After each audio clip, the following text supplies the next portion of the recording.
Class is in session. Busted pencils, fully leaded education talk. Educated educators talking education. It is me, Dr. Tim Slekar. Yes, as Jacob and Johnny say, coming from the what appears to be I'm in the bathroom, at least what they're saying. We just tease you, Tim. It's not. Look, when's the last time you saw a bunch of belts hanging in the bathroom? Come on now. Yeah, who brings clothing items into the bathroom with them at their home? All right, look. Yeah, shampoo and conditioner. You guys have bathrooms inside your house? Well, okay, so the first thing to know, this isn't my bathroom. Shampoo and conditioner. Okay, no need for those products. So, or you're probably going, oh, well then, Tim, whose bathroom are you in? Never mind, I'm not. I'm in. Tim, a is special... today's class in session? Your bathroom regiment? Are you running through? Are you going to run through for us your skincare regime? No. I you know what? I don't have a skincare regime, and I don't know if I could show you what's going on here. Hey, Dr. Johnny Lupinacci, Jacob, chairman of the board. We are here. We are, man, lots going on though, fellas. You know, and it's like, yeah, we say this every week. What in the world?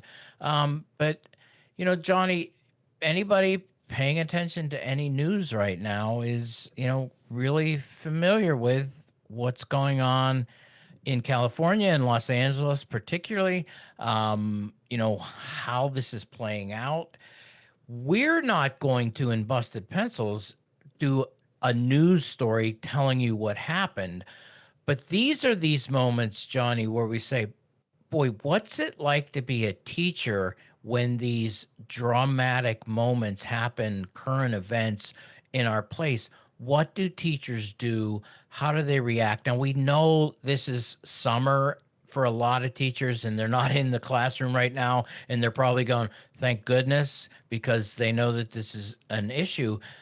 But Johnny, I've always come from the point of view when things like this happen, it is time for teachers to address it with their students. That doesn't mean pontificate a position, but to educate, because we know that kids are coming into classrooms with ideas. They're watching the news with their parents. Their parents have ideas about what's happening. Their communities do. And so as a public school educator, what is our responsibility? And anytime I hear somebody say, your job is to shut up and teach math and reading, I'm like, whoa, hold on. We're going to teach math and reading. But this moment right now requires the ability of our best teaching efforts to kind of help students understand the moment with what's going on, what are the issues at stake. And Johnny, I'd say from our backgrounds too, as social studies teachers here, what's happening with civil unrest, there's actually a lot to teach here that comes directly out of the American civics curriculum, that typically we talk about civics in the abstract. And these are moments where we can really kind of lay out some of the realities of, quote, the facts and the process and procedures we cover in civics education. Here's where we have a chance to say, okay, here's what's happening. What is it that we typically teach that has a direct application to what's going on in Los Angeles right now? So, Johnny, that's my best attempt to kind of introduce this topic from the standpoint of going, you know what? This is a teachable moment, and there are things here that we can really learn about without advocating political positions, which I know in today's world is the big fear of particularly a lot of teachers, to not be labeled as indoctrinating. That's my opening, Johnny. Well, Tim, I think that's a good point. And you know what? I always had the lesson as a classroom teacher in our K-12 system, and then obviously as a social studies educator, I teach teachers how to teach social studies. And So we practice this lesson all the time, regularly having conversations with our students about what's happening in the world, what's going on, right? And I always like to cue up that clip from Marvin Gaye, "What's Going On," right? We get it going, kind of get the mood and the vibe for just talking about what's happening in our worlds, right? What's popping, right? Either on a Monday morning when we get in, that's how we do homeroom, Tim, or on any day. And, sometimes it's a sports team winning. Sometimes it's a major weather event. We're going into summer and it gets dry in parts of our country and we have fires. And so we talk about those kinds of things in class and whatever's happening in the world, right? And sometimes, unfortunately, Tim, that's violent conflict anywhere. We recently had a series of shows, not too long ago about teaching with what's happening in the Ukraine.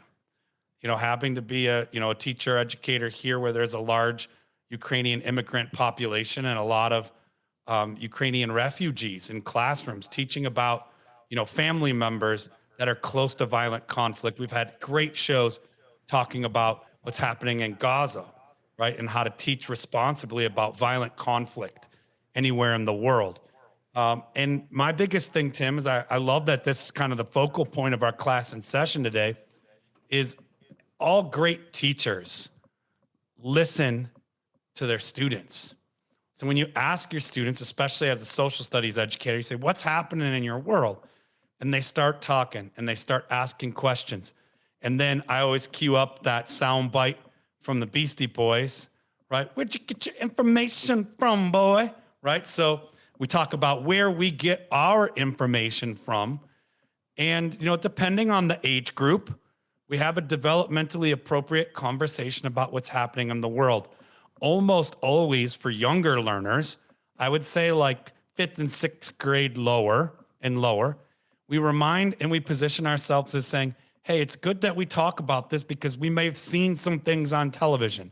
We may have heard some things on the radio for, less and less we're listening to radio, but, may have overheard grown folks talking about stuff or saw it on TV. And or maybe TikToks or things that are showing what's happening, asking them, what are they observing? What are they seeing? And then reminding them that there are adults around the world, especially we can relate it directly to things happening in Los Angeles this week, right? There are adults around the world, but especially in our regions, working around the clock for the most peaceful and to land on something that limits harm to folks, because we never lie as teachers, right? Especially kids are seeing TikToks of, protests that were mostly peaceful, but reporting out where they have boiled over and inflammatory reactions from the federal government, right, on peaceful protests, and then protests that escalate to what we might even consider not quite like war category, but violent conflict, right? And then I always bring it back in my classroom to, how we practice disagreeing with each other and how we really work on settling our differences and talking through things. That's because it gets harder when we're grown. But remember, kids, it's important for the adults in our community to be working around the clock to ensure all of our families' safeties, no matter who we are in our country. Now, that's us not lying to kids, because they're seeing that there's some pretty big unrest, and they have been seeing it. So this is not new, unfortunately, the kind of things that have boiled over in Los Angeles. If folks are listening and say, "What are Tim and Johnny and Jacob talking about today?" Well, you can probably click into any news media outlet, or I'm sure it's been talked about on civic media. I've heard it on some of the shows that I stream. But what's happening with the protests and the actions taken by Donald Trump and the federal government by bringing the National Guard and then other forms of military into California against the will or request of the governor. And to my knowledge, at least in modern history as a social studies teacher, this is for the upper grades. I would dive into kind of the civics of this. This is relatively in modern times. I got to do some fact checking, which is also part of responsible teaching. Why we're talking about this on the show is because when we're talking about things, we want to make sure we're getting good sources and multiple perspectives. And I'm a pretty good source, but even then I fact check myself. So we'll fact check this, but at least in my experience and my knowledge of the political landscape of this country in recent history. This is unprecedented. Not that there is protest, peaceful protest and resistance that boils over to, displays of violent conflict between people and then those in power. But unprecedented in the context of, at least as a kid growing up in Detroit, I had recent memory of oral history, and then we learned about it formally, of big kind of uprisings in our city, often referred to as the riots. And certainly LA folks and Southern Californians are not, too distant from that. In the 90s, remember, we had a big uprising around that. And then all of us during COVID in response to the murder of George Floyd. So we have these kinds of social unrests, these bubbling overs that we have to be kind of certain about how we teach what's going on. Because this particular instance, I'm extra careful about, because to me, it's unprecedented. I've yet to experience in my lifetime, against the will of a governor, right? And it's to my best knowledge that the governor of California, Gavin Newsom, called this purposefully inflammatory. Like, not only the ICE raids, and for folks, you can get good information about how these ICE raids escalated in Southern California and how they were met with mostly peaceful protests, but then civil disobedience that I would say we could categorize as more than peaceful protest. But in my concern, where I would talk about this with students probably 6th grade and up, is just asking about reviewing like the importance of state rights, the roles of our governors and our state legislators and representatives, the people we elect locally, right? In homeroom on Monday, we talked about democracy as a local form of decision-making that helps both government and the people in that government, right? Us, we the people, be accountable and responsible to being stewards of democracy. Well, dissent is part of that civic responsibility, and that's not me condoning escalations to violent conflict, but saying it's unprecedented in my lifetime to have a governor, and probably most listeners, I'm going to fact check this because maybe way back in history this has occurred, but the California governor did not call this into action, the kinds of response that Trump has ordered into California. And that most certainly has to be escalating things and is important to talk about in terms of civics and what's going on in our world, because we have some really great lessons we've taught here on Busted Pencils. And one of those is we like to read Timothy Snyder, right? And Timothy Snyder has a snappy little text called On Tyranny, right? Or Tyranny. Remember, Tim, you helped me work with that pronunciation. On Tyranny, 20 lessons from the 20th century. And if we look to those lessons, right, it helps us to be better stewards of democracy, to be, dare I say, defenders of democracy, those who speak out against kinds of things we would believe to be infringements of not only human rights, but on the decency of democracy. And we talked about like Trump's beef with Harvard.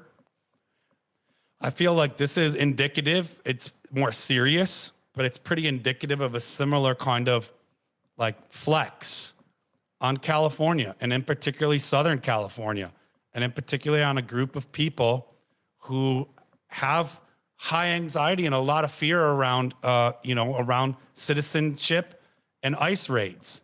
And those are already delicate situations for state governments.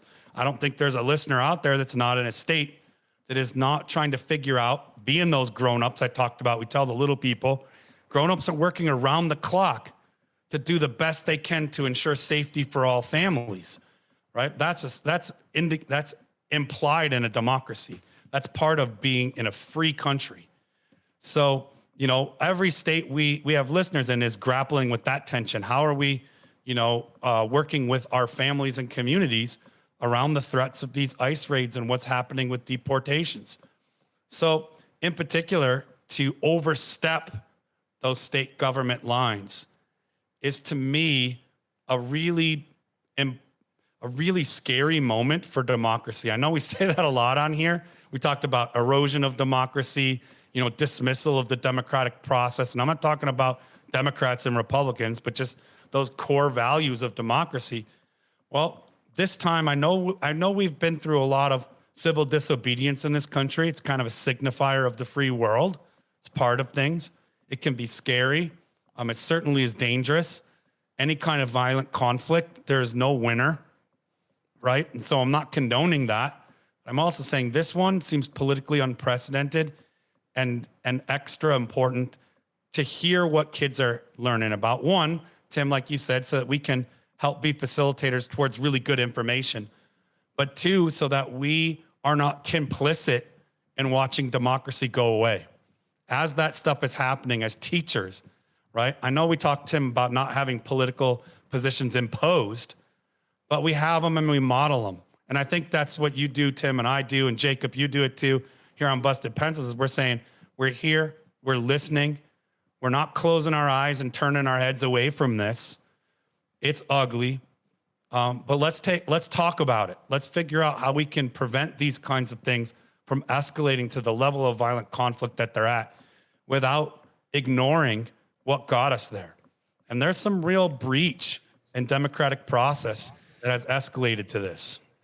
Yeah, and that's it, is to really kind of peel this down to and saying, okay, what do we know about the law and the reality of what we're seeing happen here? Johnny, you say unprecedented for the president to not essentially, but to openly and adamantly defy a governor in saying, no, I'm stepping in, you are out because you're not capable, and I'm sending in troops.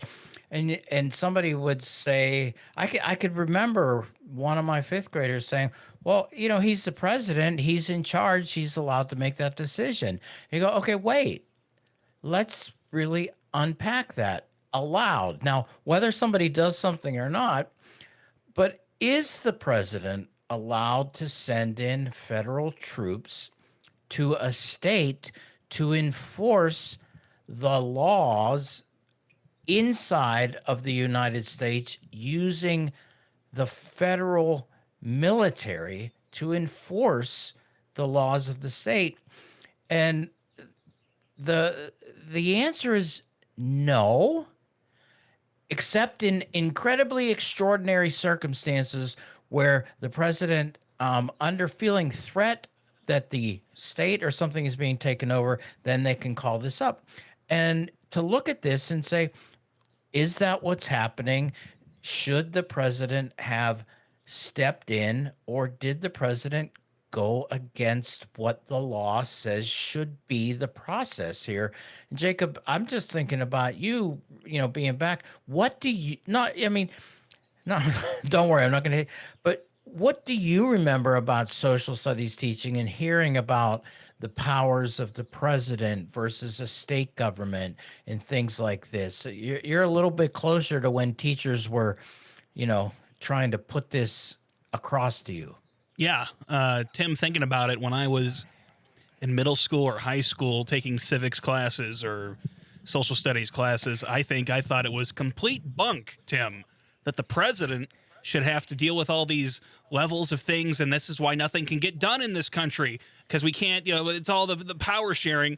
And, I was a young, fired up little socialist in high school saying, why can't Bernie just come in and give us all that stuff that I want? Because it's right. This is what should be done. It's right. Why can't the president just make it happen?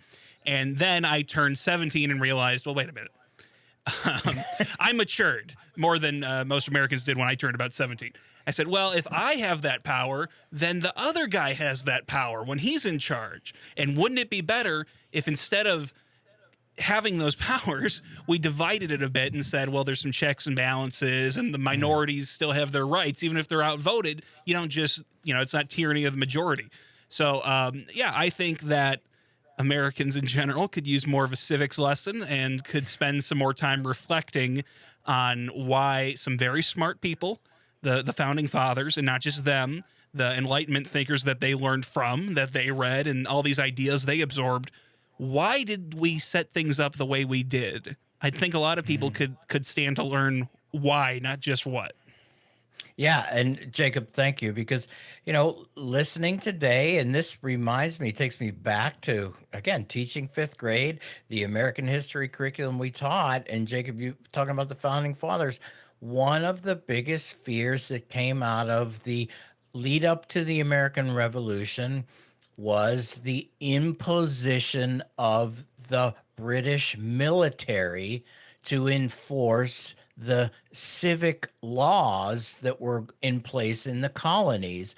And in direct, kind of saying, we're not going to do that when we have our own country, we made the ability of a federal executive, in this case our president, to be able to deploy the national federal military to be, as I said, you listen to any legal scholar, under only extraordinary circumstances. And I guess that's maybe where you can kind of go, well, is what's happening in Los Angeles right now extraordinary circumstances? Or is this civil disobedience that across different places, whilst it is peaceful here, over here, it's a little bit rough. Over there, it may be even slightly violent. But is it out of the hands of local law enforcement, the LAPD, the California State Patrol, to take care of what needs to be taken care of to make sure that they can keep things relatively safe? And I think that's what we're hearing right now. And so, as teachers, we're thinking of this moment. Let's remember that there are always things from the past that can help us illustrate this kind of time that's in front of us. And so, yeah, here the American Revolution, the Redcoats were sent in to enforce the Tax Act, the T, all those things. Hey, and guess what? And I know this sounds kind of, like trivial, Rahu, you love America, but you know what? We learned from this. And guess what?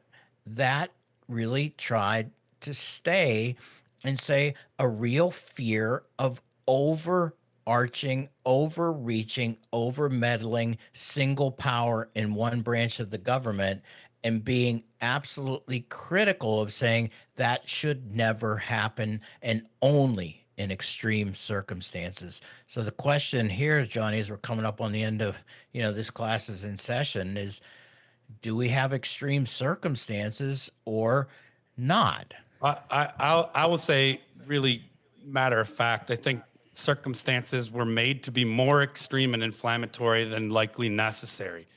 And if I was, structuring some learning around this, which I would do with my students, remember, you said really eloquently, Tim, at the beginning of the show, no good teacher indoctrinates, but great teachers follow inquiry, right? And we foster that in our students.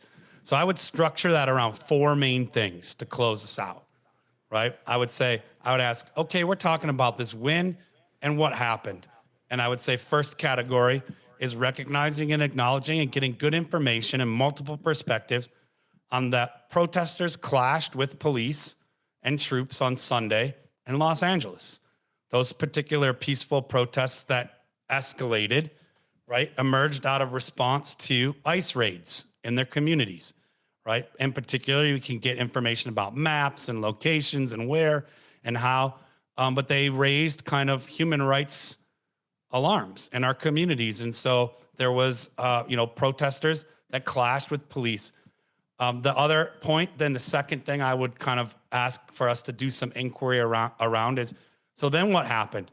Well, Donald Trump, which we can say questionably where he gets his information from, he's the president of the United States. He should be really having direct access to the most trustworthy information.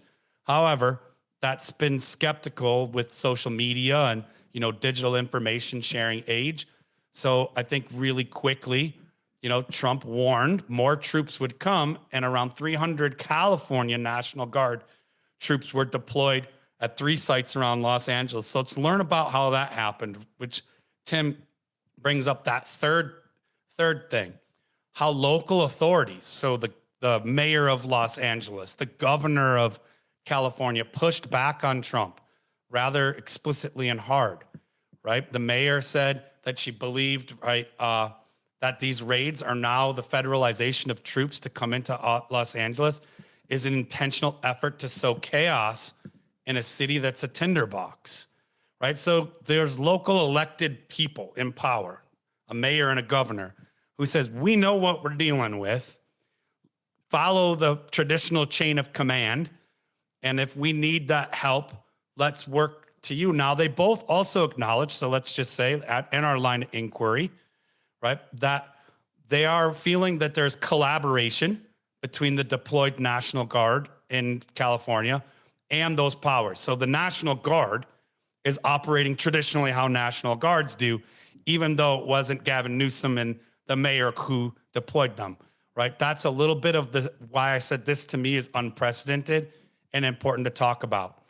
And then the fourth thing, as always, where I kind of culminate in good teaching. So what do we do now, right? So how do we pay attention to this in hopes that it doesn't set the stage for more clashes, right? And the kind of language that's used to talk about this and report on it is incredibly important, because you have some sources calling it riots. In fact, we have the Trump administration referring to third world lawlessness, which technically is not accurate, right? But it is a little bit scary. So I want to acknowledge that point and say, as we're digesting information all around the country, especially in our classrooms, because some schools and many schools are still in class for a few weeks, but as we digest information, that we do it with a careful lens and a commitment to democracy and to settling disputes in generative ways, not inflammatory ways. Man, loving that, but now it's time for your moment of Zen.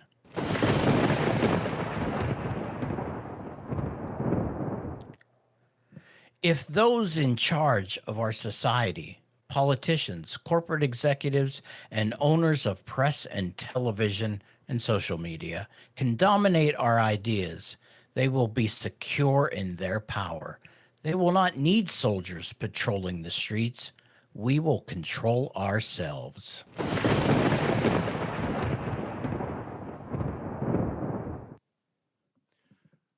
Thanks for listening to Busted Pencil's Class in Session. You can always grab great podcasts like this one.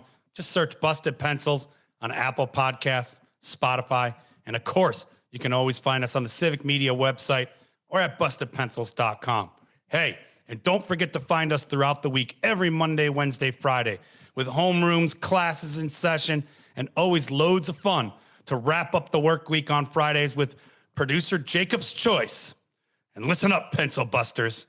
You can always catch Busted Pencils broadcast at 3 p.m. Central Time across all the Civic Media Network stations for 1 hour of your favorite blue-collar scholars, Tim and Johnny, and keep busting pencils.